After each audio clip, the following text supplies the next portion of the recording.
Bien, bien, bien, bien. Perfecto. Ahora sí. Pues buenas tardes, bienvenidos a todos a este webinar de ciberespacio como un nuevo lugar de ergonómica con nuestro ponente Fernando Cocho. Lo que estáis viendo es la web de la Escuela Internacional de Posgrado. Somos una escuela que llevamos unos 10 años revolucionando el mercado, formando a nuevos profesionales y en este caso, este webinar se enmarca dentro del máster de ciberseguridad, hacking ético y seguridad ofensiva. Es un máster muy interesante, sobre todo, no solamente por las asignaturas que tiene, que son todas muy prácticas, y por los profesores, sino también porque tiene la certificación, incluye la formación para el estudio de la certificación de hacker ético, CH, y OSCP, que como todos sabéis, son dos certificaciones muy valoradas en este mundo de la ciberseguridad. Pues muy bien, voy a presentar a nuestro ponente, como dije ya, Fernando Cocho, especialista en ciberinteligencia, pertenece al Grupo General de Administración del Estado en la Comunidad de Madrid, es socio fundador de la empresa H4DM, consultora de análisis y estrategia de ciberseguridad.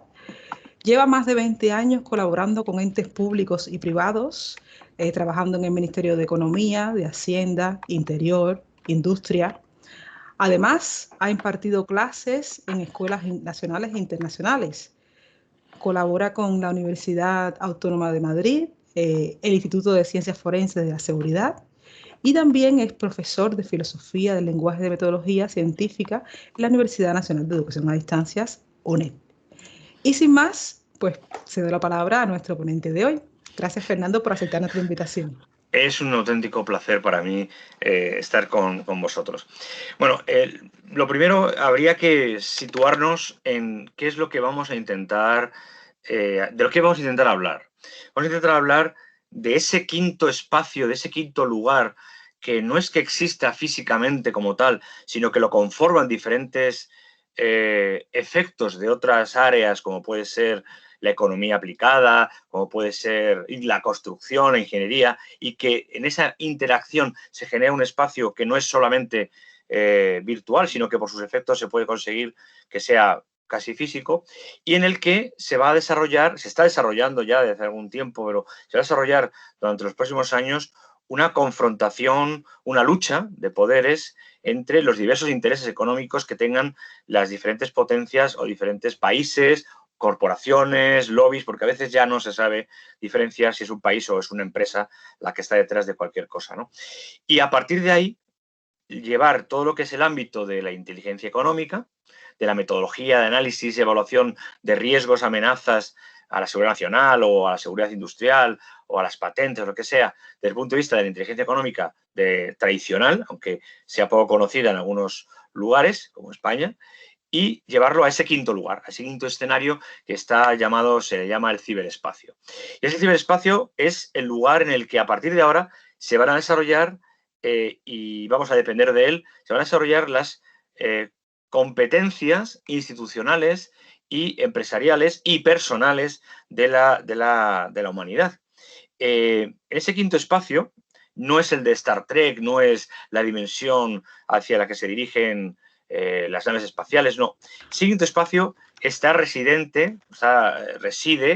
en las bases de datos, reside en los ordenadores, servidores balanceados, existen en las redes de comunicación de muchos tipos, ¿no? Las redes de comunicación que hay en el mundo y que en esa interacción generan ese ciberespacio. Se dice que es un ciberespacio porque en realidad no está o no debería estar nunca en un lugar quieto. Es como la energía que está continuamente en movimiento. Ahí vendrá el problema. Vendrá el problema del hacker, vendrá el problema de la denegación de servicios, vendrá el problema de los virus, vendrá el problema que, por ejemplo, ha tenido el SEP español hace unos días, una semana, y aunque suene mal y como funcionario suena peor todavía, es algo que se veía venir. Es algo que desde hace más de un año y medio se le venía diciendo al SEPE, que actualizara sus sistemas operativos, que actualizara sus programas informáticos, que dejara de tener software ilegal y que tuviera algún tipo de cortafuegos, algún tipo de respaldo de la información, porque era cuestión de tiempo que esa, como otras administraciones públicas del Estado español y de otros, sufrieran un ataque o sencillamente se colapsaran porque no daban servicio, como sí ha sido. No es solo porque el RIUC mutara y sea un virus complejo, sino porque no estaba preparado el SEPE, no estaba preparada la infraestructura del SEPE. Entonces, rápidamente llamaron a gente telefónica de S21SEC, de Indra y a gente de la administración pública para que intentara restaurar el sistema, ¿no? Y vamos a ver lo que ocurre, porque aún a día de hoy no funciona del todo correctamente, porque no está actualizado ni al 4.0 ni nada. Es algo complejo. Pero bueno, volviendo a la ciberinteligencia, a la ciberseguridad, ¿no? A ese ciberespacio.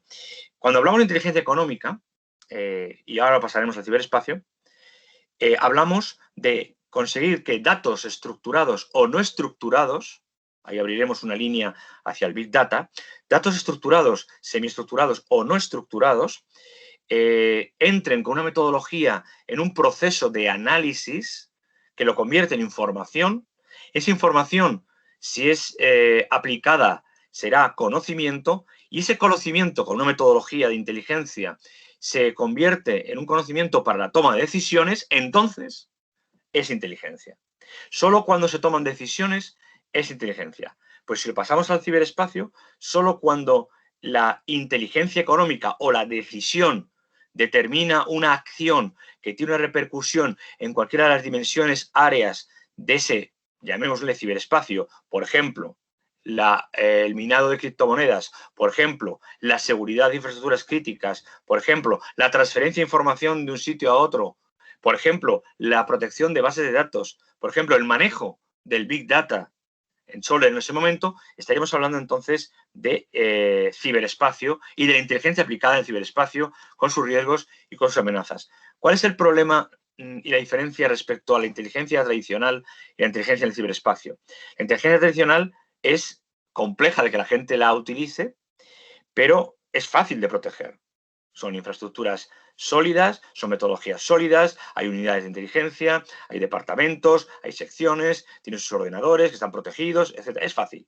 Pero cuando hablamos de la inteligencia económica, desde el punto de vista del ciberespacio, que es donde todo el mundo ahora está dirigiéndose, nos damos cuenta de que las competencias ya no son tan controlables.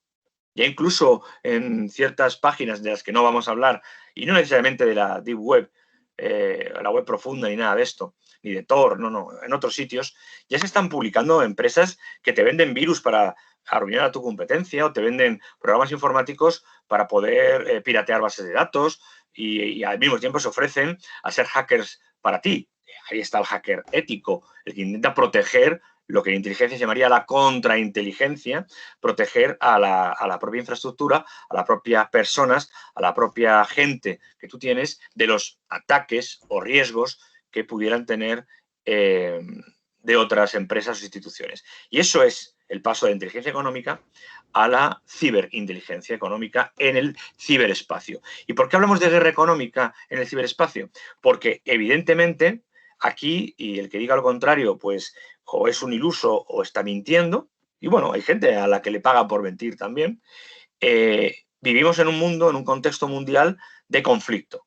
Lo hemos comprobado ahora con las vacunas y con todos los problemas, en donde ha primado, y el motivo es ese, ha primado los intereses nacionales a los intereses comunitarios o los intereses, llamémosle, globales, ¿no?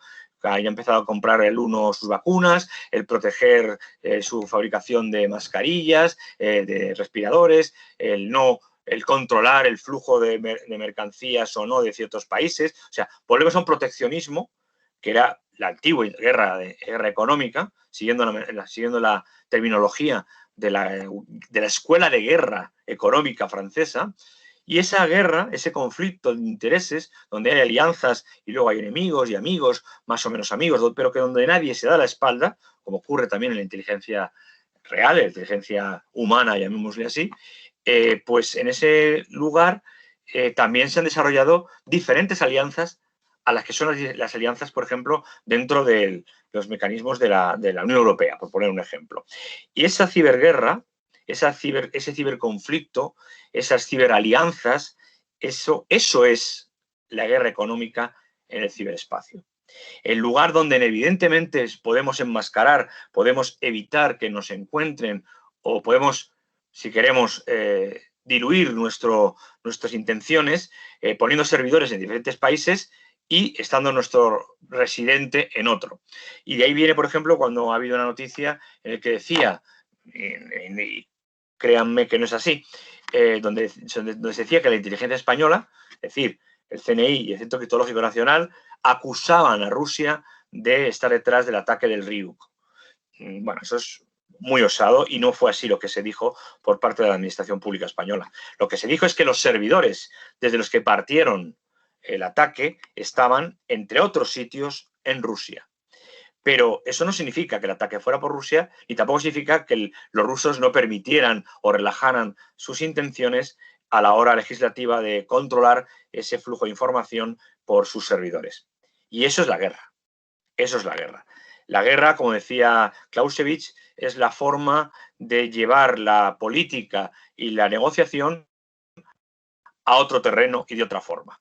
Pues la guerra en el ciberespacio económica es llevar a otro lugar, a otro terreno, donde la economía, donde las infraestructuras, donde las relaciones sociales y políticas se establecen de otra manera. Países aparentemente más pequeños, aparentemente con menos potencial económico o menos territorio, pueden tener una capacidad tecnológica y de ciberguerra, por tanto, inteligencia económica aplicada al mundo ciber, mucho más grande que otros países que teóricamente están en condiciones económicas mejor.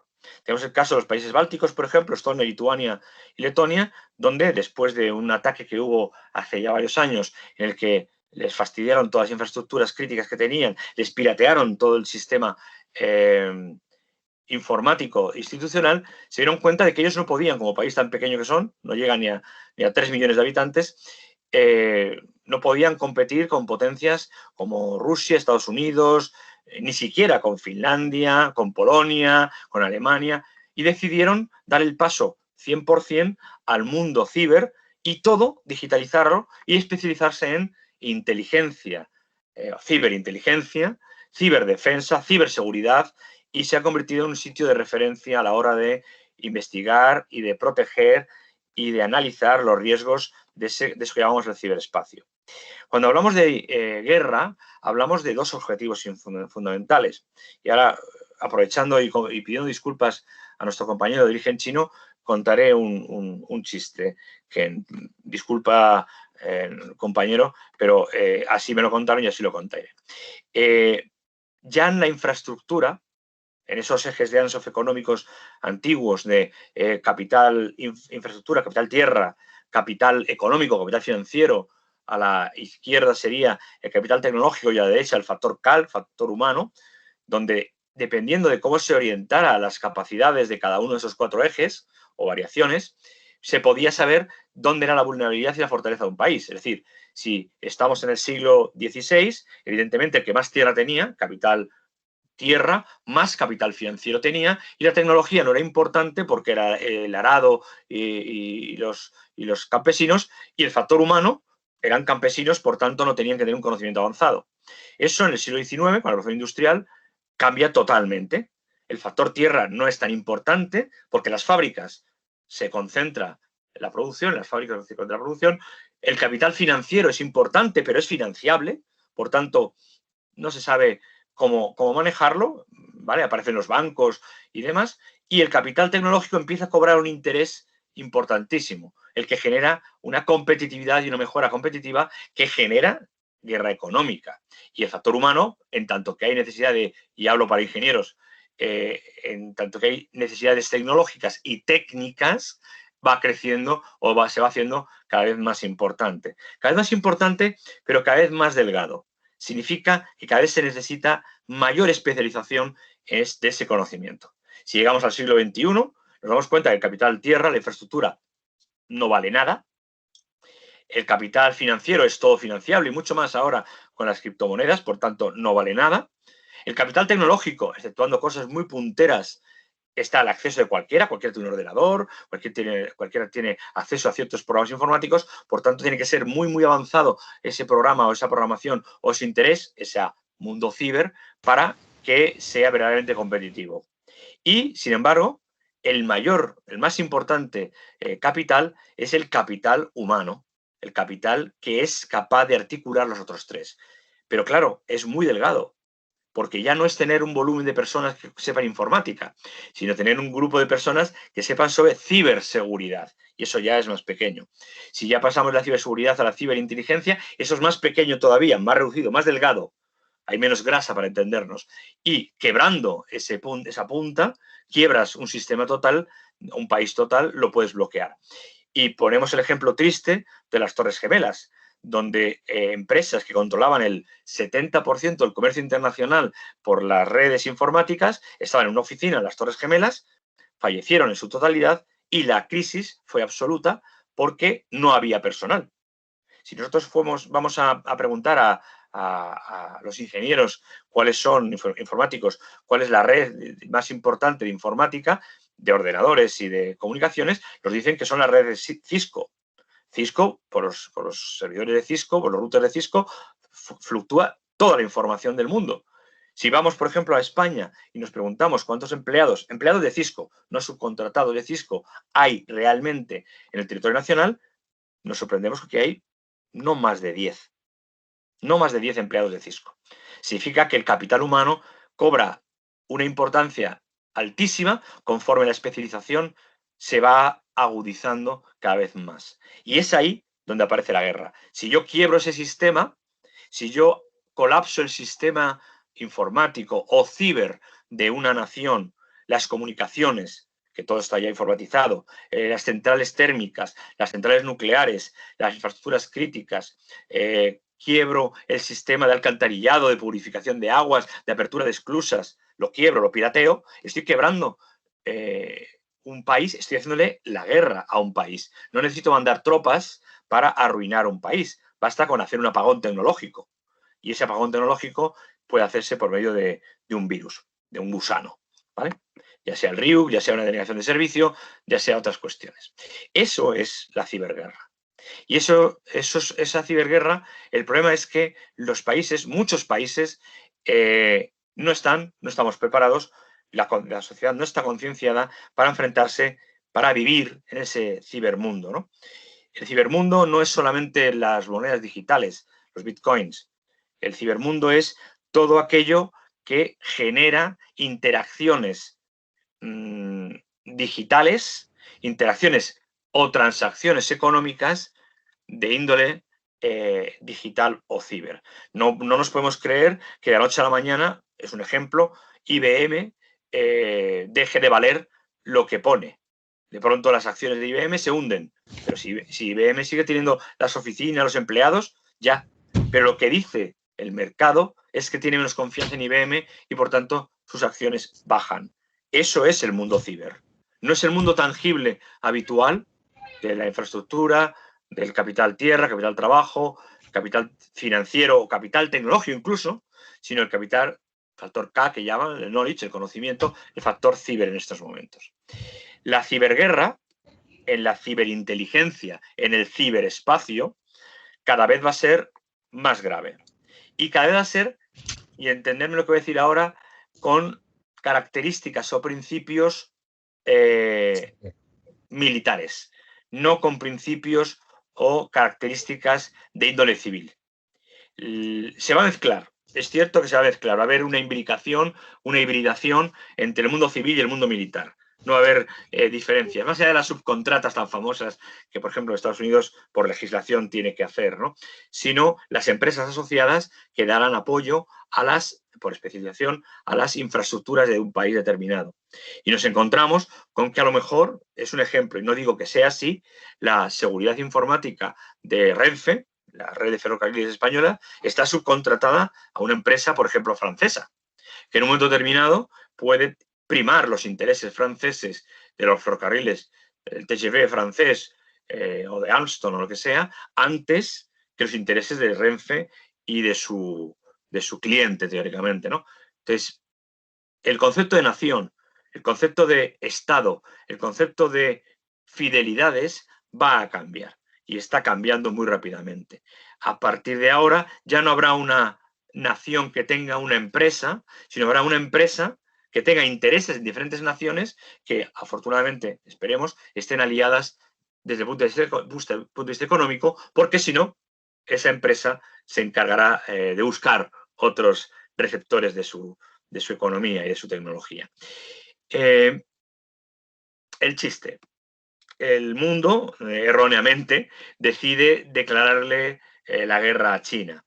Y China, el primer día de la guerra, mueren 3 millones de soldados y pierde 200.000 kilómetros cuadrados de territorio y caen prisioneros 5 millones de soldados chinos. El Estado Mayor chino manda un telegrama al Estado Mayor europeo mundial y les dice: ¿os rendís? Segundo día de la guerra, otros 5 millones de muertos en el soldado chinos, otros 400.000 kilómetros cuadrados de territorio conquistado, otros 5 millones de prisioneros chinos, y llega el Estado Mayor chino, le manda otro telegrama diciéndole: ya os rendís, ¿no? Y el tercer día de la guerra, 10 millones de muertos chinos, 15 millones de prisioneros y 2 millones de kilómetros cuadrados perdidos del territorio chino. Telegrama del Estado Mayor chino es: ¿cuándo firmamos vuestra rendición incondicional y absoluta a nuestro gobierno? Es un chiste malo, pero lo que quiero decir es que la infraestructura, en este caso, la masa crítica en el tema de la ciberseguridad y la ciberinteligencia, no solo va a estar en las capacidades tecnológicas, sino en el desarrollo numérico de esas capacidades tecnológicas. Y ese equilibrio, sin duda, solo pueden mantener las grandes potencias. Y esas grandes potencias en este mundo de la el cibermundo y la ciberguerra económica, solo hay 5 potencias en el mundo que lo puedan mantener. Bien por infraestructura, bien por capacidades tecnológicas y bien por masa crítica y económica que permite mantener esa economía tradicional, que permite mantener esa economía del mundo ciber.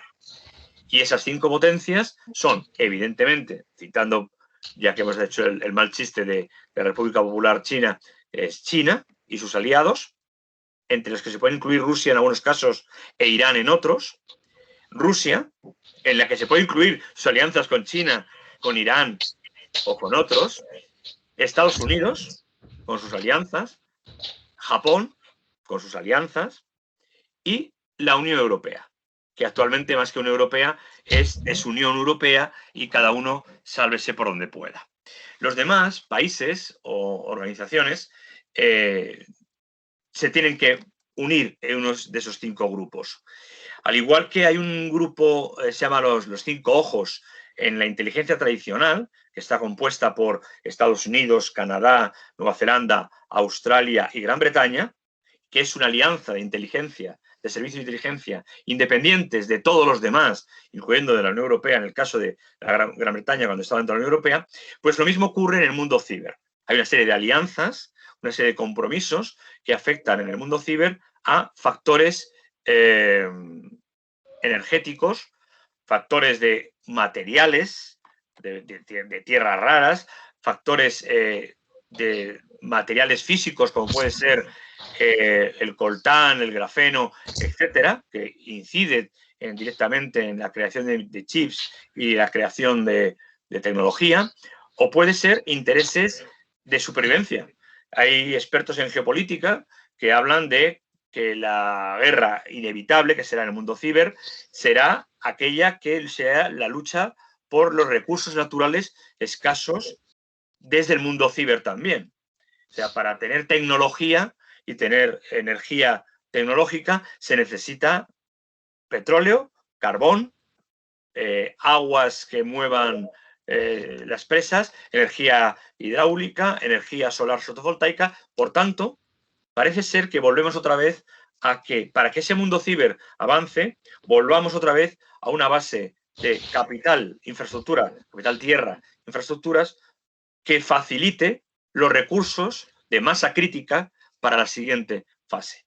Saltamos, para entendernos, por favor, de la Edad Media, de recursos de la Edad Media, o del siglo XVI, a recursos del siglo XXI, eliminando lo que hay en el medio, eliminando todo lo que es el proceso.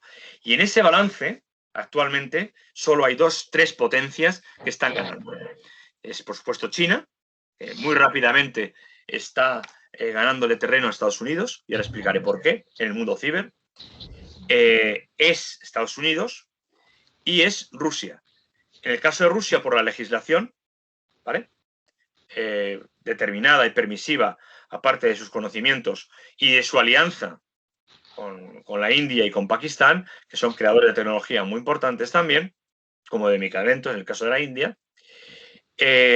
China, evidentemente, por la legislación y la capacidad que tiene de, entiéndanme por favor, piratear bases de datos y obtener información, lo veremos ahora, y Estados Unidos, que evidentemente en el paradigma del capitalismo y liberalismo económico ha permitido la inversión de cualquiera aquella que pudiera invertir en sus empresas tecnológicas, encontrándose que por ahorro de costes para poder ser más competitivo han subcontratado la producción a China o a otros países, de tal manera que cuando bloquean a una empresa china no se dan cuenta de que están bloqueando el suministro de materiales, de fungibles, para entendernos, propios, de su empresa propia, que le ponen la marca Made in USA, pero está con materiales chinos.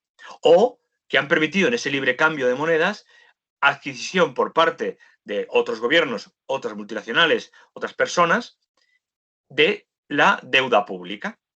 Entonces se dan cuenta de que la deuda pública está en manos de extranjeros. Dado que, por ejemplo, en el caso de China, como en el caso de Norteamérica también, el gobierno tiene potestad para ayudar, para infiltrar y para sugerir a empresas de su país que hagan lo que le interesa al bien común, teóricamente, de ese país. Y eso es la guerra económica. ¿O qué nos creemos? ¿Que solo espían los chinos y los rusos? ¿O la NSA no nos espía vía Google, vía Microsoft Teams, vía otras aplicaciones como WhatsApp, etcétera? Creemos que no. O sea, no lo hace uno, lo hacen todos. Y las reglas, el problema es que no todos siguen las mismas reglas. Pensamos, occidentales, que Estados Unidos es un país libre, democrático y que defiende los derechos humanos. Bueno, hay gente que podría decir que sí y hay gente que decir que no. Pero si lo vemos desde la óptica de otros países, como Irán, Rusia o China, nos encontramos con que ellos tienen otra perspectiva. Los malos son Estados Unidos, la Unión Europea, que no les deja crecer económicamente o que les da sanciones económicas. Dos datos. El segundo inversor, creador, promotor de Silicon Valley es un iraní. El tercer inversor, patrocinador de Google, es un iraní. El segundo dueño en acciones de algunos bancos norteamericanos, como el JP Morgan, son deuda exterior y bancos de Irán. Por tanto, las cosas no son lo que parecen. Al igual que si uno va a Mashhad, por ejemplo, en Irán, se encuentra que hay una planta embotelladora de Coca-Cola. Es decir, el mundo del comercio ya ha superado el mundo político. Y el mundo ciber ha superado al mundo del comercio y, por tanto, al mundo político y lo ha subordinado. Yo no necesito estar en mi casa para hablar con vosotros. Puedo tener mi IP direccionada y a lo mejor estar al borde de la playa saltándome el confinamiento de mi ciudad, o puedo estar en otro país y, sin embargo, la IP que le aparece a Izari es de España, por ejemplo, ¿no? Y eso es fácil de enmascarar. Y no necesito ser un hacker para hacerlo. Necesito hacer una navegación segura y necesito hacerlo por unas determinadas aplicaciones, ¿vale?, que me permiten hacerlo, ¿no?, con canales seguros, VPN seguras, que son gratuitas en muchos casos.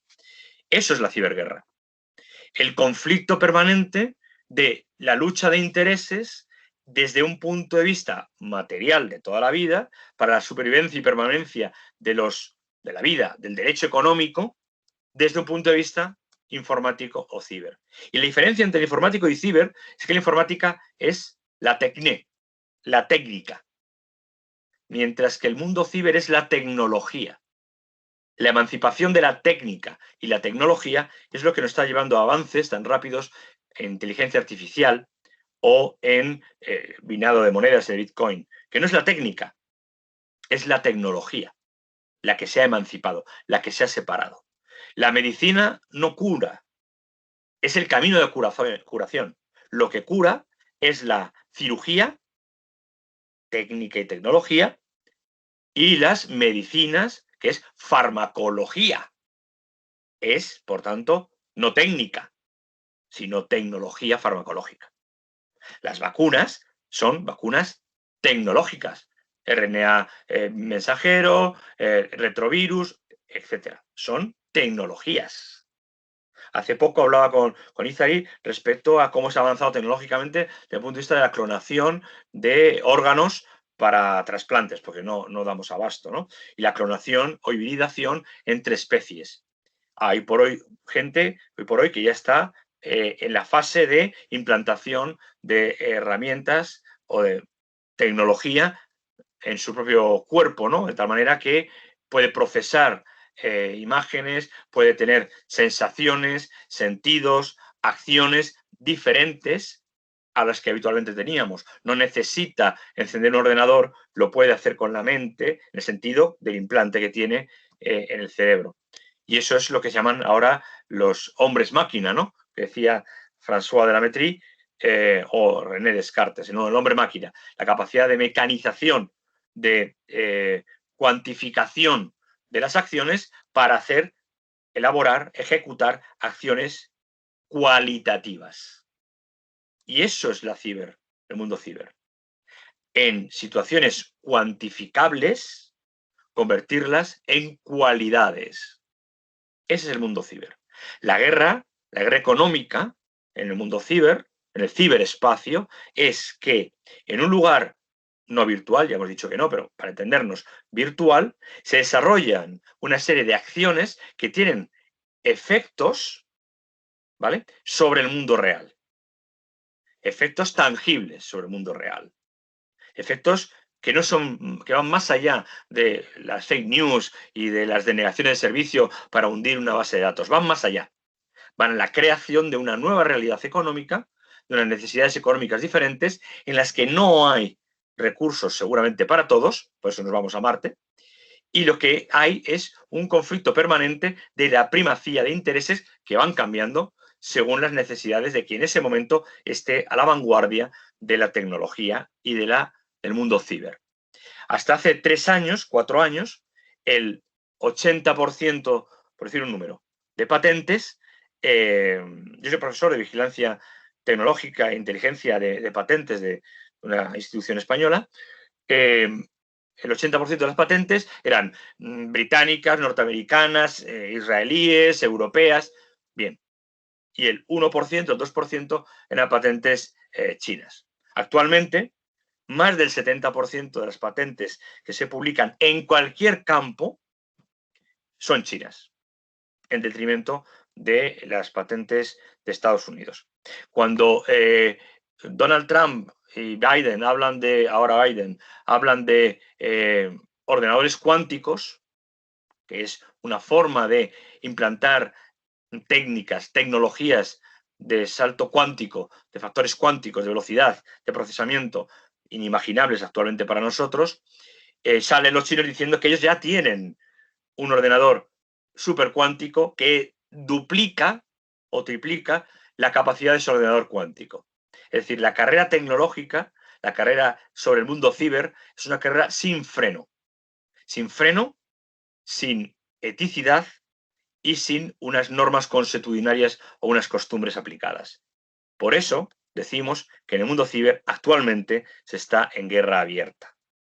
Nunca sabremos, y si lo sabremos tampoco sabremos si es verdad, si detrás de ese colectivo, esa amalgama de supuestos intereses compartidos con un fin determinado que se llama Anonymous, ¿vale?, existe o no existe, si eso no es una labor que se llama en inteligencia de decepción y de manipulación, y hay detrás un gobierno que ha permitido ataques a gobiernos, pero para cubrir su rastro o para engañar a todo el mundo.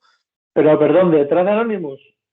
Dicen, hay gente que dice que detrás de algún colectivo que dicen, porque Anonymous no es una persona, Es un colectivo de personas que teóricamente se unen por un ideal común de... Y bueno, es como el anarquismo, como el comunismo, el anarquismo, todo lo que Bueno, termina en ismo.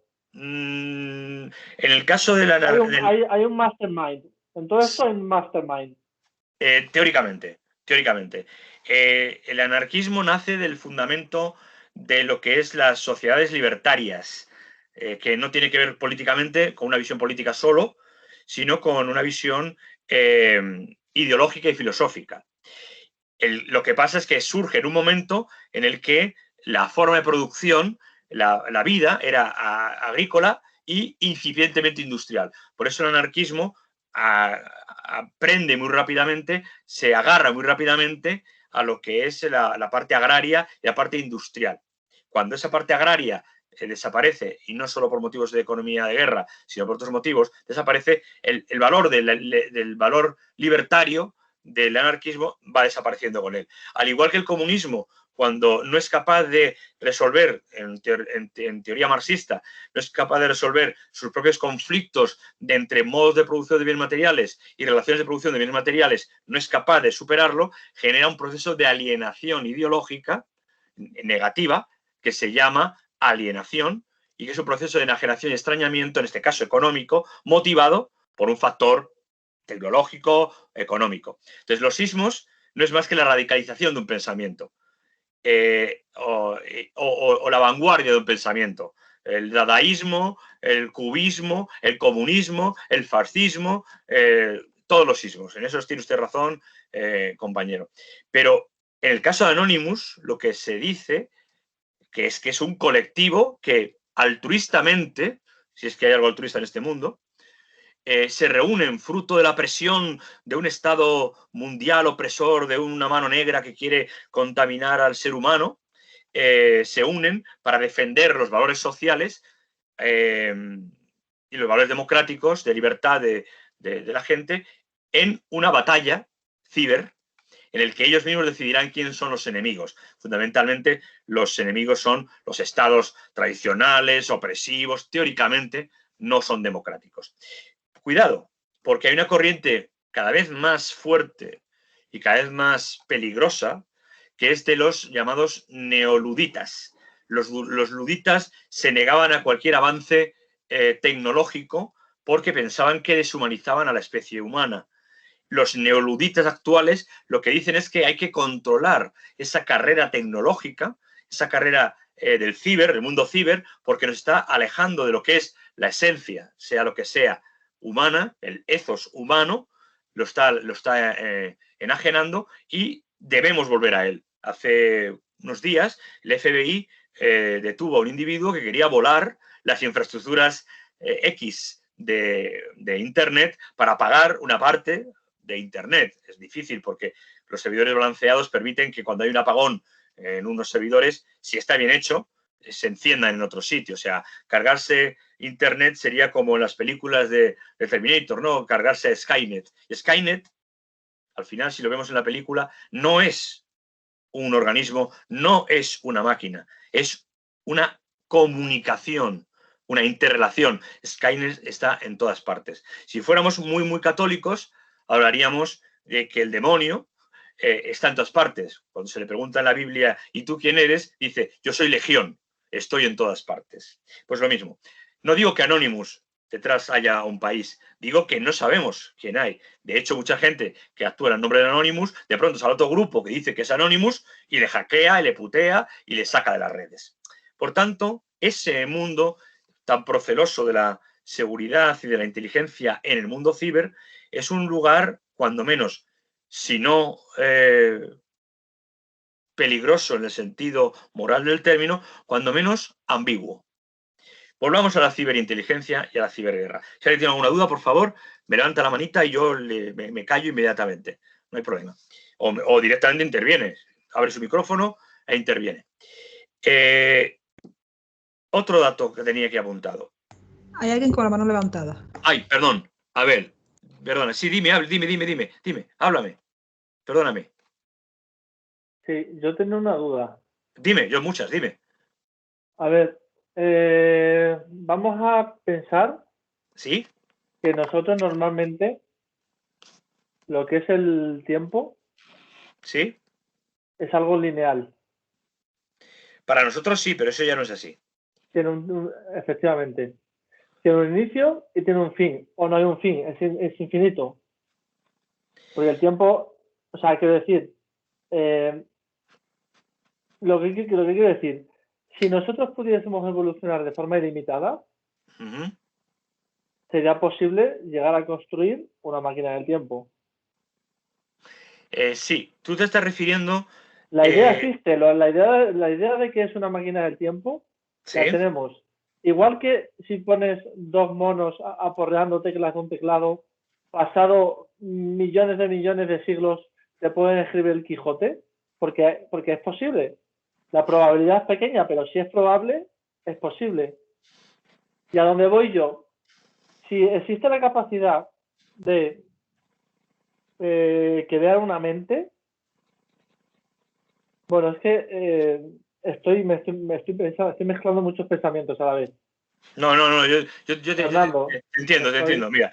No, te entiendo, mira. Si no tenemos límite en la evolución, y existe, y es como una película, es decir, si evolucionamos de forma ilimitada y la tecnología va con nosotros, siempre se habla de la ley de Moore, que para quien no lo sepa es una ley que especifica el crecimiento a nivel tecnológico de lo que es la miniaturización de los transistores, porque al fin el componente mínimo de un dispositivo digital es el transistor, si no me equivoco.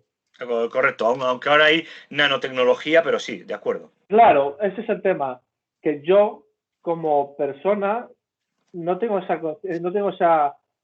concepto. Yo puedo pensar que hay esa nanotecnología y que puede estar dentro de nuestra sangre y que puede curarnos de cualquier tipo de enfermedad. Eso existe ya, pero de hace muchos años. Claro, otra cosa es que les interesen o no les interesen que vivamos para siempre. No, a ver. Gracias. Has abierto muchos campos y los voy a cerrar muy rápidamente. Tú te estás refiriendo a ese proceso de evolución del tiempo de lo que... ahora os contaré un secreto también. De lo que Ilva Prigogine, Premio Nobel de Física del año 79, en su libro Las estructuras disipativas hablaba. Es decir, estructuras generadas en un factor que para nosotros es lineal, espaciotemporalmente, pero que en realidad no es ni siquiera tridimensional. Es lo que se llama una estructura disipativa, en la que se podría recorrer esa estructura de manera teórica, por ahora, de adelante hacia atrás o de un lado hacia otro, sin alterar el movimiento real propio, la conciencia real propia de ese sujeto-objeto. Eso ya Leibniz, en el siglo XVIII, con la monadología, ya lo estableció. Ya lo estableció en la polémica Leibniz-Clark hace muchísimos años. Clark era el discípulo de Newton. Lo hizo hace muchísimo tiempo. Y también está ya inventado. El problema es que los efectos secundarios son más grandes que los beneficios a día de hoy de las medicinas nanotecnológicas. Es decir, existe, por ejemplo, en el tratamiento del cáncer lo que se llaman los taxanos. Los taxanos son literalmente nanorobots. Nanorobots pequeñitos, son robots, pero robots mecánicos. O sea, no hablo de células, hablo de máquinas que son introducidas en el torrente sanguíneo y que van directamente al tumor, van directamente al tumor y trabajan allí como máquinas que son en sellar y en matar ese tumor. Máquinas autosuficientes, de algún modo. Por supuesto, la mecánica cuántica lo permite. Hay un libro, no recuerdo el título, de Hans Moravec. Ajá. Disculpa, Fernando, ¿por qué la mecánica clásica no lo permite? Porque la mecánica clásica es la mecánica de Newton, que es una mecánica de un mundo no, para entendernos. Acción-reacción. Claro, no un mundo subatómico ni macroatómico, sino mesoatómico. Según las leyes de Newton, un avión no puede volar. ¿Por qué? Porque son variaciones, por supuesto, de axiomas, leyes, teorías, paradigmas propios, superados, por supuesto, de una mecánica tradicional como la de Arquímedes. Se supone que, estoy yo equivocado seguro, me sale así de repente. El tema de un avión pesa mucho. Claro. Y para levantar eso necesita mucha fuerza. Y la fuerza es la masa por la aceleración. Evidente. Si le metes mucha aceleración por los reactores que tiene... Claro. Provocas la sustentación en el aire, claro. ¿Y eso no es mecánica clásica? Eso no es mecánica clásica. Porque las leyes, las fórmulas de mecánica clásica no permitirían esa proyección de esa fuerza aliada con la capacidad aerodinámica de un elemento. ¿Y de qué estamos hablando entonces? Estamos hablando de una mecánica que no es la mecánica tradicional, no es la mecánica de Newton, digamos, mejorada. No tiene nombre. Sí, es mecánica de fluidos. Mecánica terrenal. Sí, por llamarlo de alguna manera. Cuento un secreto. Yo, entre otras de mis estudios, me faltan 3 asignaturas, yo he estudiado físicas, ciencias físicas. Y mi especialidad es nanotecnología y aplicación de micromáquinas a los comportamientos humanos. Otra cosa es que se pueda hacer. Otra cosa es que queramos meternos en el mundo de la conspiración, de nos van a meter en una vacuna. No, créanme que eso es más complicado de lo que la gente se cree, y créanme que no hay una mano negra en la que nos van a meter un virus o una máquina que nos va a hacer obedecer a ningún político de manera irracional.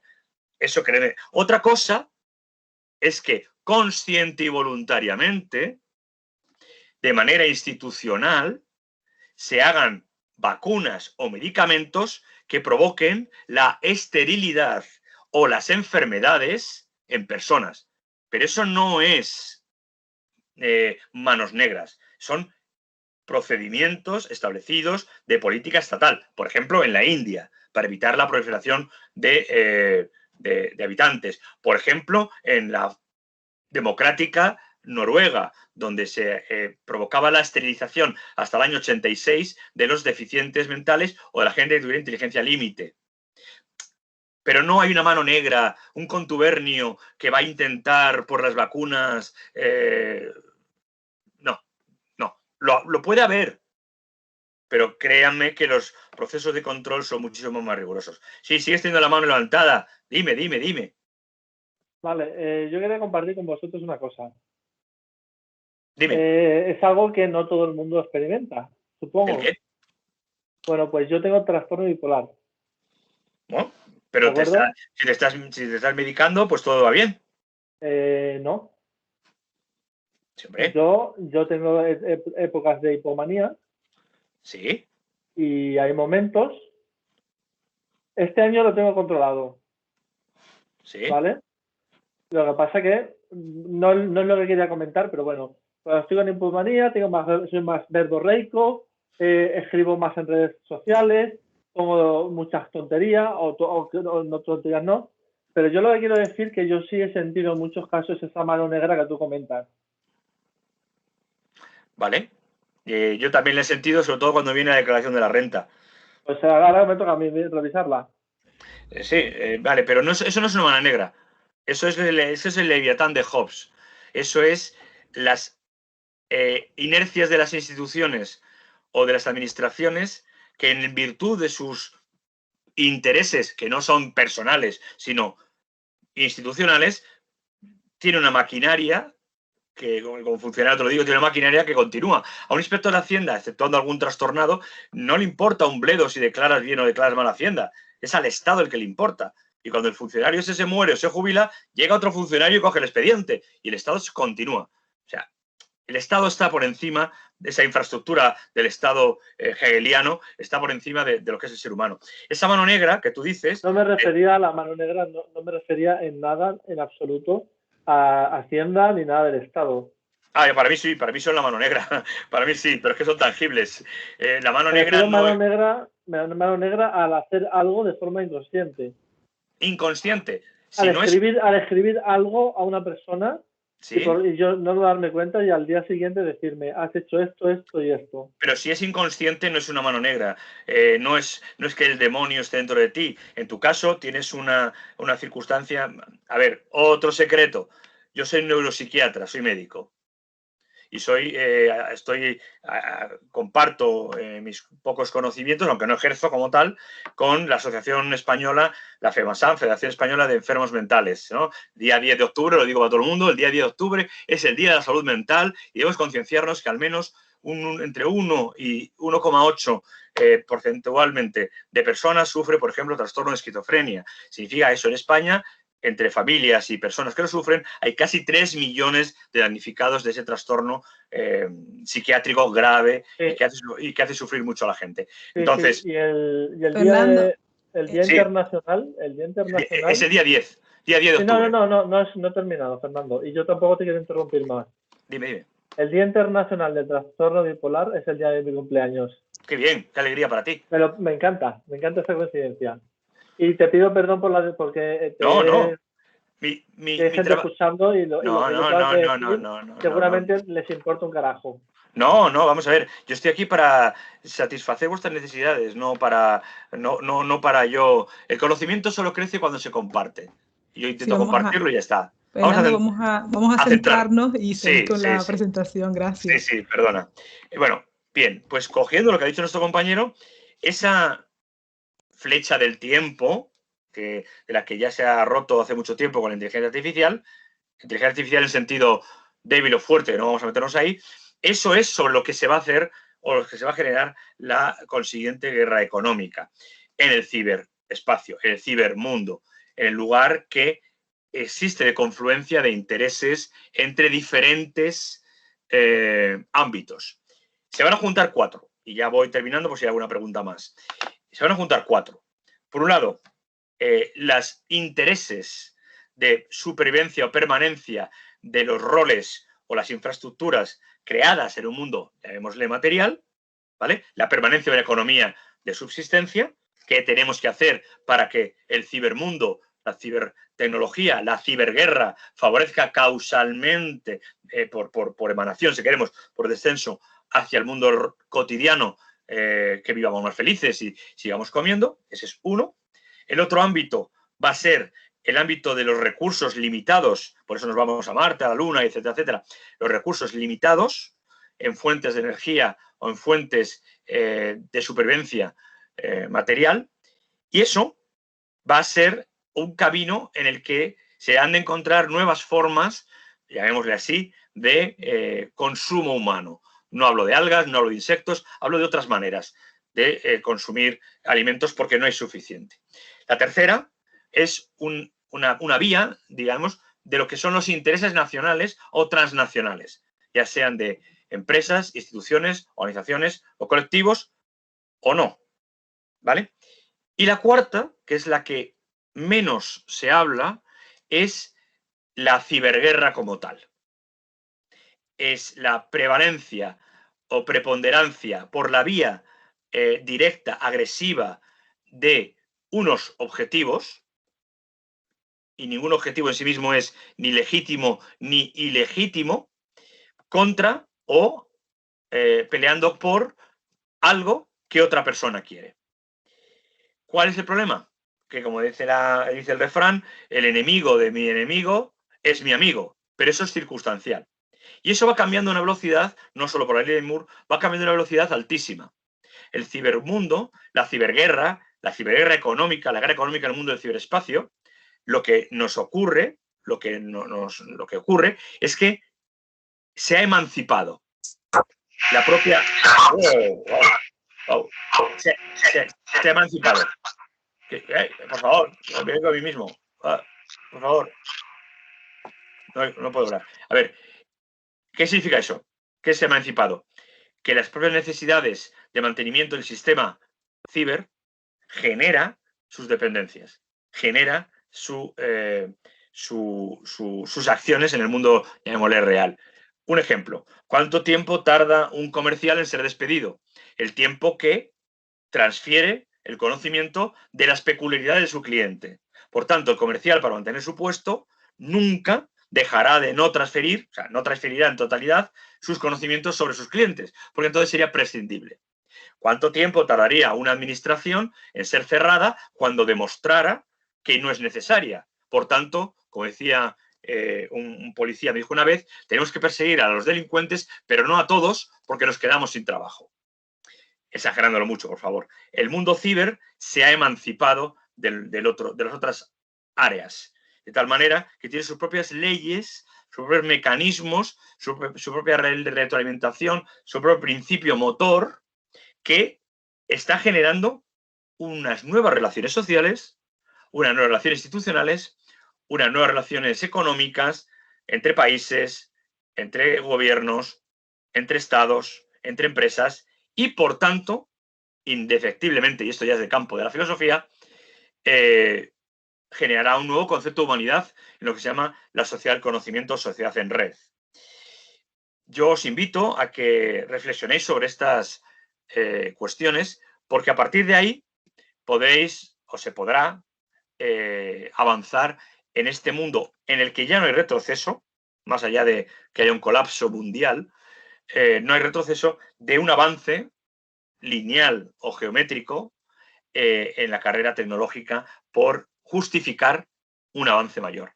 ¿Realmente necesitamos un ordenador cuántico? Pues yo creo que no.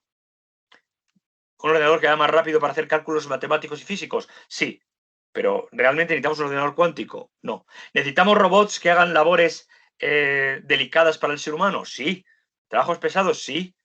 ¿Que bajo la supervisión de un ser humano pueda generar producción más eficiente y eficaz? Sí. ¿Eso significa que la gente se va a caer en paro? No. Significa que la gente tendrá que aprender nuevas competencias en la sociedad del conocimiento. Y ahí está la brecha. La brecha está entre la gente que se logrará adaptar a tiempo y la gente que quedará desplazada por diversos motivos o se autodesplazará. Yo, por ejemplo, no tengo casi redes sociales y las que tengo no las llevo yo, las lleva un sistema por mí. Yo jamás he tenido Facebook, ni tendré Facebook, no me interesa. Eso es una manera de ver el mundo. Hay otras mejores y más legítimas. Por tanto, termino ya, Izari. Al final, todo ese proceso tecnológico deriva que las virtudes y vicios del ser humano, porque son los seres humanos los que han programado las máquinas, se proyecta hacia el ciberespacio, al cibermundo, hacia la tecnología avanzada, ¿vale? La tecnología aplicada. Las máquinas no piensan por sí solas. No existe ese salto darwinista de, como decía nuestro compañero, aunque entiendo lo que decía, de que un mono pueda fabricar o crear el Quijote por pura mera estadística. No. La estadística es estadística y es la ciencia de las mentiras, de justificar las mentiras. No pueden crear el Quijote por dos motivos. Porque se necesita una labor consciente estadística también, es un principio de margen mínimo de estadística que se llama, y requiere tal volumen de tiempo para que la probabilidad se dé que estaríamos hablando de un mundo infinito. Y ese mundo infinito no se da. No se da en este mundo. Si se diera en otro mundo paralelo, como dice Ilya Prigogine, pues a lo mejor es posible. Pero realmente, si os digo la verdad, tampoco me preocupa y tampoco me importa. Y a su disposición estoy. Dudas que tengan, por favor. Bueno, yo tengo una duda. Y yo vivo con la duda permanentemente. Dime. Un poco sobre el tema de las máquinas y la toma de decisión de las máquinas. Que Sí. ellas no piensan por sí solas, No. ¿verdad? Piensan Ellas, según lo que se llaman sistemas... Tienen modelos con los que han aprendido y en base a esos modelos toman decisiones. Sí, sistemas expertos. Sí. Se llaman sistemas expertos de lógica difusa, sí. Así de acuerdo. Eso funciona bajo una serie de condiciones y es que ocurran eventos para los que ellos ya tienen datos previos. Sí. Pero no improvisan. Jamás. No improvisan, ¿verdad? No. Entonces hay un libro que yo no sé si conoces, no lo sé. Fernando, ahora te digo, porque a mí me pasa muchas veces que compro los libros por su portada y luego no termino de leerlos. Es un libro de Ray Kurzweil, no sé si te suena. Sí. Que yo no sé si es más farsante que otra cosa. Sí lo es, pero bueno, dime. Sí, porque bueno, él da muchas charlas en Google y demás. El libro se llama, en español, el título es Cómo crear una mente y el subtítulo es El secreto del pensamiento humano. Pero tíralo a la basura directamente y léete, si quieres algo que tenga que ver con tecnología, que también él mismo se ha retractado sus opiniones, pero es un libro interesante, La mente del emperador de Roger Penrose, o te puedes leer, ¿por qué no?, El animal humano de Carlos París, que establece cómo se fundamenta desde el punto de vista incluso biológico la capacidad de creación de una cultura. Las máquinas no piensan... Claro, Roger Penrose, La mente del emperador, el animal Penrose, ¿eh? La mentalidad del emperador. La mente del emperador. Se llama La mente del emperador. En el que pensaba que la mente humana funcionaba como un ordenador en el que se acumulaban carpetas. Que no es así. Luego se retractó 15 años después porque la ciencia avanza de otra manera. Las máquinas... libro que has dicho, perdona. El animal cultural. El animal cultural, Carlos París. El animal cultural. Sí. Carlos París. Sí, está muerto ya el pobre hombre también. Su obra. Sí, seguramente estará por ahí, por internet. Las máquinas no piensan por sí mismas, piensan mediante algoritmos. Lo que ocurre es que la lógica humana es una lógica bivalente. Es decir, sí, no. Sí, no dentro de un sistema. No es verdad o falso. Es correcto o incorrecto dentro del sistema. Ahora está lloviendo, es verdad o mentira dentro de mi sistema. Voy CR, voy. ¿Y la fuzzy logic, la lógica confusa? La lógica difusa. Difusa, eso, perdón, difusa.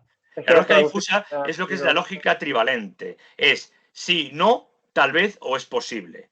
Y es esa la que se utiliza para la creación de sistemas expertos de inteligencia artificial, que no es que creen pensamientos diferentes a los que han sido computerizados, sino que las variables de la lógica crecen en posibilidades de combinación, pero siguen siendo posibilidades combinatorias fijas. Solo los procesos heurísticos, es decir, A igual a B, B igual a C, C igual a D. Determinista. Solo la lógica humana es heurística. El ser humano es capaz de sacar de una cadena de la A a la Z sin tener que pasar por todos los pasos intermedios. Un ordenador no. Pero una máquina, se llamaría un autómata no programable o inteligencia artificial, una vez que ha comprobado que esa regla lógica se da en n número de casos, es capaz de hacerlo. Pero no es que piense, es que hace procedimientos heurísticos similares. Se basan a la experiencia. Se basan en la experiencia de los casos que les has presentado. Por eso, un mono con 2 años es más listo que un niño con 2 años. Pero un niño con 10 años es más listo que un mono con 10, con 20 o con 30. ¿Por qué? Porque hay un límite. Y el límite está, en el caso del mono, en la evolución del cerebro. La función no crea el órgano. O sea, por más que aporree el teclado, jamás, o por más que haga ruidos y haga lenguaje de sordomudos, jamás tendrá un lenguaje más que limitado de comunicación de experiencias primitivas. Mientras que el ser humano evoluciona, no por ser más fuerte, sino por ser el más apto, más capaz, según Darwin, y genera conocimientos nuevos a partir de conocimientos anteriores. Eso es la innovación. Pero bueno, ¿hay alguien más por ahí que tenga alguna duda, por favor? Sí, Willy Esteban está levantando la mano y antes también la levantó Carlos Rodríguez. No, yo lo que iba a mencionar era lo de la inteligencia artificial, pero ya lo has aclarado. Vale. Pero si queréis algo más, podemos... si Dios quiere, dentro de 2 meses saldrá un libro mío sobre inteligencia artificial aplicado a la inteligencia. Os lo regalaré, no os preocupéis. Bueno, de hecho he cedido los derechos de autor ya. O sea que... Yo tenía una duda. No sé si a lo mejor sea solo yo, pero yo tengo como la visión... Willy Esteban. Willy, vale. Perdona. Dirigirme a ti, dime. Vale. Yo tengo como la percepción de que la sociedad ha basado el desarrollo de la tecnología más aplicado a lo que es la protección, incluso destrucción. Sí. Tema militar, tema de guerra, más que para temas de salud o de la enseñanza. ¿Eso hay alguna posibilidad de que pueda cambiar? ¿De que se pueda orientar más el desarrollo tecnológico a cosas más productivas más que destructivas? Solo cuando el ser humano cambie. Yo soy pesimista antropológico y pienso que el ser humano es malo por definición y solo la ley, la cultura, la educación y la ética le controlan de sus instintos animales. Cuando el ser humano deje de ser un animal, eso ocurrirá. Todos los avances, todos los avances médicos han partido de genocidios y brutalidades. Todos los avances científicos han partido de destrucción del contrario. Todos. Desgraciadamente, desgraciadamente somos así. Pero si partimos, por ejemplo, si empezáramos a enseñar a usar la tecnología para demostrar a los niños la facilidad que se pueden conseguir a través de la tecnología, ¿no podría llegar una generación que logre cambiar esa mentalidad? Ojalá. Ojalá. El problema es que los niños, cuando dejan de ser niños y se convierten en adultos, tienen que pagar facturas, la presión demográfica, la presión social, la presión económica les hace olvidar la ética. Yo cuando era pequeño me decían que tenía que decir siempre la verdad. Pero sin embargo, por la calle decías, ese señor huele mal. ¡Pah! Bofetón, eso no se dice, niño. Criamos en la hipocresía a los niños. ¿Puede ocurrir? Willy, por favor, me encantaría. ¿Ocurrirá? No lo creo. No lo creo por lo menos en los próximos 20 años. Porque para eso debería cambiar intencionalmente, manipulativamente, la educación de los niños. Y tenía que ser manipulada por gente que fuera consciente de que lo está haciendo, para que no sean como ellos. O sea, estás pidiendo que una persona que es mala sea consciente de que lo es y eduque a otros para ser buenos. No, los educará para ser tontos. Es obvio. ¿Tú te refieres al Estado como creador de la educación o el ser humano en general? Al ser humano. El Estado solo es la estructura en general que el ser humano ha creado para conformar una relación entre sus semejantes y no llevar a la guerra o a la muerte. Es así. Ya que tú has recomendado algún libro, ¿hay alguno que pueda orientar la educación infantil a esa hipotética opción? Muchísimos. Todas las utopías educativas fracasadas, por supuesto, pero que son muy bonitas. Walden 2, Summerhill, ¿cómo se llama esto? La Ciudad del Sol, no. Summerhill, la Ciudad del Sol de Campanella. Hay utopías muy bonitas por ahí educativas. Walden 2 era de Skinner, el conductista, muy bonita, pero no funcionan. Porque la utopía no funciona, la utopía solamente es un reflejo de lo que tendría que ser. Pero ser desde cero, y el ser humano nunca parte desde cero. No existe el buen salvaje que sale de la selva y crea un mundo diferente. El hombre y la mujer va con una cultura y la lleva. La podrá mejorar, pero la lleva. Y ni unión con la Pachamama, ni la unión con la tierra, ni unión con nada. Eso es mito.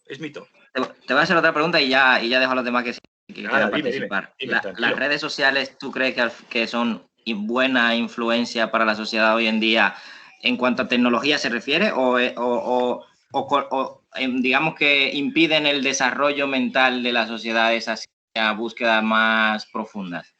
Las redes sociales en sí, desde el punto de vista tecnológico, son excepcionales. Son lo mejor que ha ocurrido desde el punto de vista tecnológico porque permiten la comunicación, como ahora, de una herramienta informática. Pero si tú le das un martillo a un mono, no esperes que clave un clavo, sino que abra la cabeza al semejante. Es así de sencillo. Las redes sociales tecnológicamente... Las redes sociales pueden mejoran la comunicación, mejoran... Creo que se ha cortado la comunicación, yo creo, Fernando. No lo sé. ¿Se oye bien? No. Vale, perdón, pues disculpadme, se me había cortado a mí. Nada, no pasa nada. Perdona, que te he interrumpido.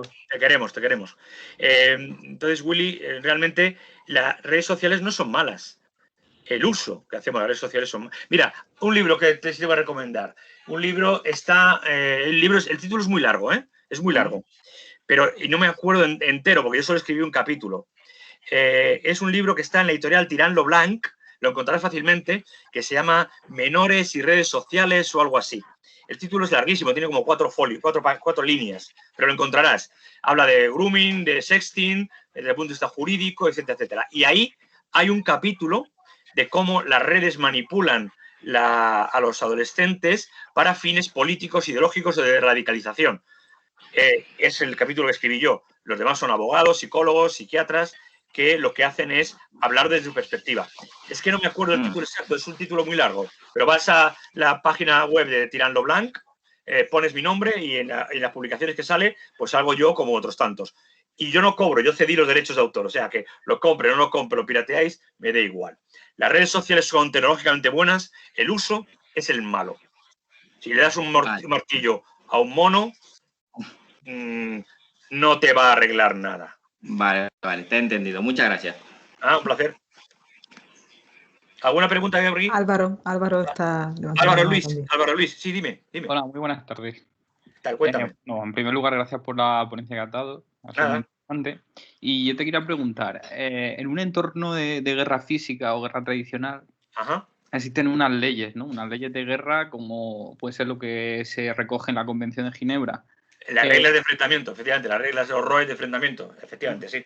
Entonces, te quería preguntar si actualmente existe algún avance en este aspecto legal en la ciberguerra que consiga limitar las acciones que se realizan en el ciberespacio, porque da la sensación de que por la dificultad de atribución de un ciberataque y las posibles implicaciones que pueda tener una atribución mal infundada, parece que estas leyes si existen, no se cumplen y que se puede hacer, entre comillas, lo que los estados quieren. Entonces, eso, quería preguntarte sobre si... Excelente pregunta, Álvaro. Muchísimas gracias. Excelente pregunta.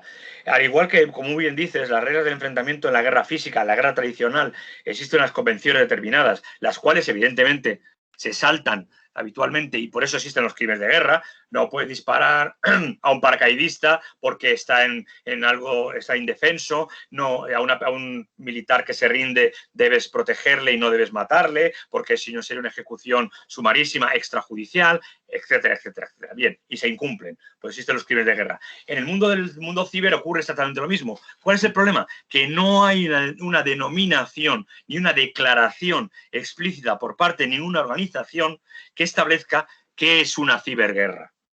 Y como no hay un establecimiento de lo que es una ciberguerra, no hay una posibilidad, o no se ha creado hasta ahora un reglamento que diga eso que se llama las guerras híbridas, que permita establecer un marco de actuación y, cuidado, un marco de actuación que todos obedezcamos. Porque en la guerra física hay resultados físicos. En la guerra cibernética, por llamarlo de alguna manera, hay resultados físicos, pero la causa es, sí, un servidor que estaba balanceado, que rastreado, estuvo durante 3 minutos en Kuala Lumpur, luego estuvo 14 minutos en Boston, luego pasó por Fuenlabrada y de Fuenlabrada se fue a... No se sabe. Y la atribución... Existen los laboratorios forenses para la atribución de delitos informáticos. Yo soy perito en ciberdelincuencia y ciberterrorismo y existen, claro, pero tardas en poder apuntar una posible IP, una posible dirección, un posible ordenador. No una cámara como esta que te dice Pepito tecleó. Cuidado. Por tanto, no hay una responsabilidad directa, hay una responsabilidad indirecta. Por eso es tan difícil luchar contra las repugnantes redes de tráfico de personas, de prostitución, de tráfico de drogas, de pedofilia, de pederastas. Es tan difícil, porque es difícil rastrear a esa información y, entre comillas, pillarles infraganti. Porque hasta hace poco la tenencia no era delito, solo la distribución, pero la tenencia no. Ahora la distribución y la tenencia es delito, para lo cual necesitas investigarle, penetrar en el ordenador quebrantando las leyes constitucionales de derecho a la intimidad por la orden de un juez, estamos en un Estado de Derecho, y luego pillarle in situ y que lo reconozca. Coger sus ordenadores con un secretario judicial y hacer un análisis forense. Dicho de paso, me da igual las veces que formateéis un disco duro, da igual lo que le hagáis, que mientras exista como tal, se recuperará la información. Costará más, costará menos. ¿Y taladrándolo? Nah. Yo he cogido CDs y DVDs, les he metido en una trituradora, luego los hemos reconstruido, los hemos pegado con un material especial de celofán y hemos recuperado el 90%. Y los trozos eran de menos de 1 centímetro, ¿eh? Es cuestión de tiempo. Ni metiéndolos en microondas, ni prensándolos. ¿Del fuego?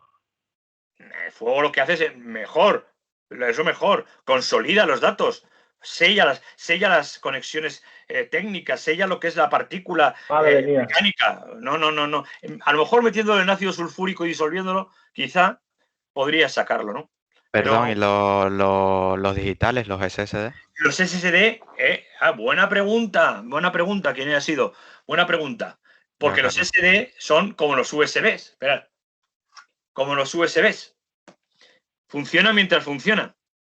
En el momento, son más rápidos, son más seguros, son más ligeros, soportan más esfuerzo, pero en el momento en que se le casca, como es una memoria global, virtual, entre comillas, en el momento en que se te casca un USB, a tomar por saco la información.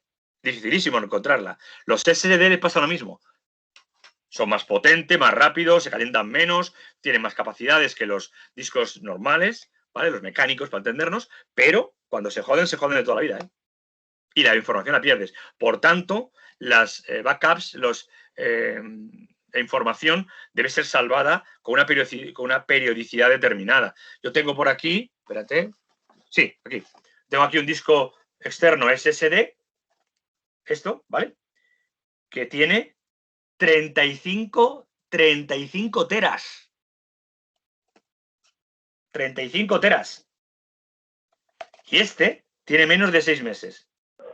¿Cuánto te ha costado? ¿Cuánto te ha costado, Fernando? No, me lo regalaron. Yo no compro tecnología, me la regalan mis amigos. Tiene 6 meses. Este disco duro yo ya no lo quiero. Este disco duro no me vale.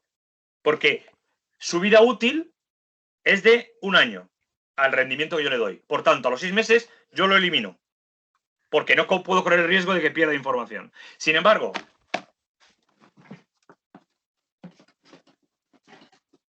perdonadme. Este disco, el número 8, que no sé ahora lo que tiene, un Seagate mecánico de toda la vida de Dios, ¿vale? Tiene una capacidad de 1 terabyte, fijaros qué tocho, pero si se rompe, yo lo puedo desmontar. Si se desmagnetiza, yo lo puedo magnetizar. Puedo perder información. Esto yo puedo tirarme 2 horas desmontándolo y lo podré recuperar en un 80 o 90%. Esto se me jode, perdón por la expresión, no lo recupero en la vida. Yo tengo de estos discos unos cuantos, de estos discos tengo más de un centenar. Yo jamás tiro a la basura un disco duro. Lección de seguridad informática. Nunca tiréis un disco duro, jamás. Fernando, tecnológicamente hablando, eso es una desventaja, porque ese disco físico es digamos, antiguo. La tecnología ir a mejor. Ese SSD debería ser mejor en todo el sentido. Pero no es solo en tema espacio tecnológico, espacio digital, claro, digamos, ¿no? Claro, tiene un nivel de obsolescencia programada el SSD que no tiene el otro. El otro dura mientras dure la electricidad y las piezas por el desgaste no se rompan, obviamente. Como debería, sí, pero toda tecnología tiene a su vez una contraprestación. Y la contraprestación es que, bueno, tiene una obsolescencia programada. Si este disco duro durara como duraba, es un ejemplo, una lavadora hace 20 años, pues fabricarían 2 millones y no fabricarían más. No, tienen que fabricar cosas que tú vayas comprando periódicamente. ¿Realmente necesitamos el Windows 10? Porque con el XP íbamos que tirábamos millas. Ah, no, porque necesitamos más potencia. ¿Para qué? ¿Para las redes sociales? ¿Realmente las redes sociales que utilizamos son las que necesitamos? ¿O el Instagram y el Facebook es para contar nuestra vida? Porque yo las redes sociales las utilizo para herramienta tecnológica como profesional. Y tengo Twitter porque me obligan y LinkedIn porque me obligan. O sea, así de claro. Y yo soy una persona que vive de eso. Estoy en eso. Por tanto, la tecnología la debe controlar el ser humano, no al revés. A nadie le importa mi vida privada. Yo no levanto la lona que hay detrás de aquí porque no me interesa que sepáis cómo es mi casa por fuera o mi despacho por lado.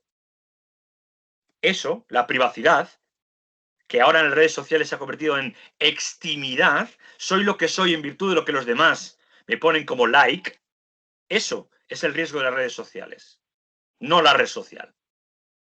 Perdón, otra pregunta. Son las 7:23, Dios mío. Más. Sí, bueno, lo mío era, a lo mejor eso nos suena un poco tonto. No, dime. Por un lado estamos hablando de ciberseguridad, pero el título de esta reunión no era ¿Guerra? Ciberguerra, exactamente. Sí. Y en vez de hablar de ciberguerra, ¿no se debería hablar de ciberpaz? No. No. Porque la paz no le interesa a nadie. La guerra es lo que mueve al mundo. El conflicto. Pero cuando una persona que viaja, ¿sí? que tiene mundo, digamos, ¿sí? Cuando viaja, la gente suele ser muy amable. Y sí, claro. Todos se conocen. Todos somos buenos. Porque inicialmente no tratamos mal a las personas si nuestros intereses. ¿Quién decía eso? ¿Locke? ¿O... Buenos por naturaleza? Rousseau. No. ¿Locke Sí, era el hombre es un lobo para el hombre? El lobo es un hombre para el hombre, ese es Hobbes. Hobbes. Yo ya me pierdo. Yo también a veces. Rousseau decía que el ser humano era bueno por naturaleza y la sociedad le corrompía. Pero qué casualidad que Rousseau tuvo 7 hijos y a los 7 los abandonó a un orfanato y no le dio sus apellidos. Qué casualidad. Es como se dice en inglés. He talks the talk, but he doesn't walk the walk. Más o menos. En español se diría, haz lo que digo, pero no lo que hago. A la paz, la ciberpaz, llegará cuando sea rentable. Ya está. Más. Una manita hay aquí. Michelle. No. Hola, Fernando. No, Michelle, dime. Sí, Fernando, solo algo me pareció muy curioso. Eso que estaba hablando sobre los discos duros. Sí. Los discos duros, estos, los antiguos, los que tienen los platos adentro. Sí. A mí los que me gustan. Entonces, está diciendo que aunque lo taladre, aunque lo triture, aunque rompa el plato, ¿es posible sacar la información? Sí. A ver. Si lo taladras durante 2 horas, lo rompes en pedacitos de 1 centímetro cuadrado, vas en tu coche y lo vas desperdigando por la carretera, sí. Y si los pedacitos es imposible unirlos mecánicamente, evidentemente no se puede recuperar. Pero un CD, yo lo he hecho, Tardamos 1 semana, pero yo lo he hecho. Coger un CD, meterle en una trituradora de CDs nivel 3 de seguridad, que te los despedaza, coger todos los trozos, unirlos, puedes, meterlos en una doble capa de filamento especial, ¿vale? Un filamento que pega pero que une al mismo tiempo, con mucha paciencia y con un pulso que yo no tengo, meterlos todos, meterlo en un lector de discos especial a una velocidad lenta, evitando el calor, una disquetera especial, un lector de CD especial, y sacar la información poco a poco, bit a bit, clúster a clúster, y reconstruirla con herramientas forenses. Tardamos 1 semana. Ahora bien, para el común, si lo despedazas, lo rompes, lo martilleas y lo tiras a la basura y la basura viene con los camiones y lo trituran, a saber dónde está. Eso sabes dónde está. Claro, no, hablamos ahí de no hay nada que hacer. Ahí no hay nada que hacer. O lo metes en ácido, sí. O se lo das a un niño pequeño, te aseguro que entonces ya no lo recupera nadie. No. De los discos duros de Bárcenas, que esos sí los destruyeron bien, al parecer. No. Y no han podido sacar nada de ahí. Soy funcionario del Estado, no puedo hablar sobre cosas que impliquen causas abiertas por la justicia. Con eso creo que te he dicho suficiente. Yo te he entendido, ¿Vale? Más. Michael. Tiene la mano levantadita. Baja la mano. ¿Alguien más, por favor? Hay una R aquí, con la mano levantada. Baja la mano. Ya está. Sí, es que a mí me había parecido que María Jesús Ocaña quería decir algo. Pues yo encantado. A ver, te localizo, María Jesús. ¿Dónde está María Jesús? Jesús. María Jesús Peña, Miriam Castillo, María José Peña. MJ Ocaña quería decir algo. MJ Ocaña, a ver si lo encuentro. MJ Ocaña, ¿estás ahí? Es probable que a lo mejor la duda que tenía la has resuelto a lo mejor con alguna de las respuestas. Es posible. No encuentro a María J. Ocaña, lo siento. Soy torpe. ¿Más? ¿No? Sí, más perdón, Dime. ¿qué es lo que habías dicho sobre las redes sociales? Que por lo que no tenías Facebook. Porque no me interesa, no me aportan nada. No me interesa contar mi vida ni mis intimidades. Las redes sociales para mí son herramientas de trabajo tecnológicas como otras. A mí no me gusta Zoom, por ejemplo. No me gusta Microsoft Teams, prefiero otras plataformas. Pero se han difundido Zoom y Microsoft Teams y bueno, pues lo tengo que utilizar. Este ordenador del que estoy hablando no es mi ordenador de trabajo. Mi ordenador de trabajo está aquí. Un momento. Está aquí. En mi vida se me ocurriría mezclar. Por eso Izari ha aparecido antes nombres que estábamos con Microsoft Teams y aparecían nombres diferentes de miembros de mi familia. En mi vida se me ocurriría utilizar para herramientas de uso común, tecnológicas o no, y comunicaciones no seguras por VPN cifradas punto a punto con encriptación mínimo AES 250 o 246, ¿vale? No se me ocurriría trabajar desde este ordenador. Son bases de 2, ¿no? Más o menos. No se me ocurriría jamás enchufar nada que tuviera que ver conmigo. No. Potencia de 2, perdón, potencia de 2. Sí, potencia de 2. Entonces, yo utilizo otros ordenadores para trabajar. Y en esos ordenadores no tengo redes sociales. ¿Es un coñazo? Sí. Es un coñazo, sí. Curioso el mensaje que está mandando. No. Un segundo, espera. Y para entrar a este webinar nos han pedido unos cuantos datos personales. Pero, hombre, se supone que estás en una institución que sigue las reglas, las normas, por supuesto, no me cabe ninguna duda, de deontología profesional, como ocurre en todas las escuelas universitarias que tienen que cumplir una serie de compliance, cumplimiento normativo, y que las sigue, obviamente, como a mí me ha pedido mis datos personales. Pues yo no sé cómo he llegado aquí. Yo tampoco. Será un milagro. Yo de repente lo he visto en la agenda que me ha aparecido. Ciberataque, no sé qué, a las 6. Y me he metido. Bienvenido. Entonces, es curioso, el mensaje, no sé quién me lo ha dicho antes, perdón, ¿quién eras? ¿Álvaro es? No sé quién es. El que me lo ha dicho lo del mensaje, ¿no? Bueno, a ver, no es cuestión de ser un paranoico, es cuestión de ser prudente. Yo no dejo la puerta de mi casa abierta. Yo no dejo mi ordenador abierto sin protegerme. ¿Que puedes protegerte? Es que las reglas de protección informáticas son extremadamente sencillas, las mínimas. Si te quieren entrar, te van a entrar. Si eres un objetivo, eres un objetivo.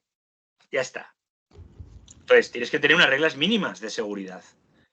Navegar en entornos seguros, no tener software que sea pirata, dar los parches actualizaciones, utilizar las redes de manera adecuada, no meterte en lugares que te diga el antivirus que no son adecuadas, ser prudente en lo que te bajas, obviamente. Sentido común. Sí, pero el sentido común es el menos común de los sentidos. Entonces, yo os puedo decir en 1 minuto y medio cómo navegar de manera segura sin gastaros un céntimo de euro. Es muy sencillo. Coges un ordenador que no tenga programas piratas, por supuesto. ¿Una máquina virtual? No, ni siquiera. Las máquinas virtuales se revientan. Te la revienta un niño de 10 años. No. Hablo de ordenadores normales. Una máquina virtual necesitas al menos, o una Raspberry Pi, necesitas tener capacidades, conocimientos de programación en Python y necesitas hacer otras cosas. Y son muy frágiles las máquinas virtuales. Y toda programación, como dijimos al principio, puede ser desprogramación. Y las puertas traseras de las programaciones en Python... ¿De compilarlo te refieres? Si es un lenguaje que se compila, ¿te refieres a la recompilación? O... A todo.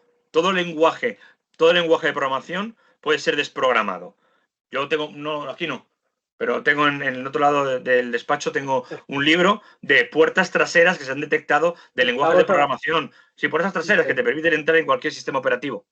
¿Estamos hablando de desbordamiento de la pila o...? No, ni siquiera, ni siquiera. Hay cosas más sofisticadas. A ver, como un teléfono que le quitas las que se puede, por eso los iPhones no se puede. Con un silbato, ¿verdad? Con un silbato. Le quitas la batería, lo dejas sin batería durante 5 días, le pones la batería y te guarda la hora y el día. Bueno, a lo que íbamos. Navegación segura, sencillo. Ordenador, programas no piratas. Primero te bajas un programa que se llama Sandbox. Caja de tierra de gatos, ¿vale? La caja de tierras, que te pone el marco amarillo que te dice que estás dentro de la sandbox. Navegas dentro de la sandbox, ejecutas programas dentro de la sandbox, destruyes cosas dentro de la sandbox que no contaminan tu ordenador, porque el sandbox te da un entorno protegido. Y cuando sales de la sandbox, se borra la sandbox y no existe nada.